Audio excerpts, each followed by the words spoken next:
I think the big problem with other doctors and not feeling like they want to prescribe testosterone is just the general cultural bias that's out there, which has been there for a long time. It's very strange to me because testosterone is a naturally occurring molecule in our bodies. So the hesitancy to give it to someone is strange in that regard, right? Like I'm a type 1 diabetic, so I need to inject myself with insulin or I'll die.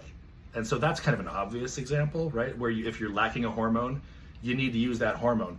I can't just use drugs, medications, any other thing. If I don't have insulin, I'm a dead man, okay? It's very humbling. If a man has really low testosterone, they're not gonna die, but life is really not worth living. I've talked to hundreds of men like this. I myself was in that position. My level was in the 200s.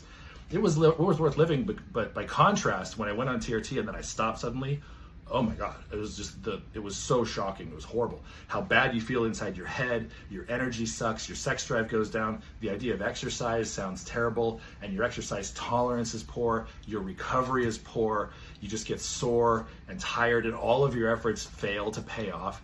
It's a miserable existence. So we're just seeing this disconnect between what men in our population obviously need, that's a natural molecule in the body, and this weird reluctance for the medical community to give it to them. If a woman, 55-year-old woman, comes in with hot flashes and vaginal dryness, they're gonna have estrogen thrown at them immediately. Even if the doctor didn't even test them, a lot of these women don't need estrogen, they need DHEA or progesterone, but they inappropriately just throw estrogen at them with no questions asked. And yet, this is the same situation. These men are symptomatic also, but their symptoms aren't so clear to the doctors. Like, oh, you're exhausted, you need naps every day, you need an erectile dysfunction pill, like you have no motivation, you're irritable.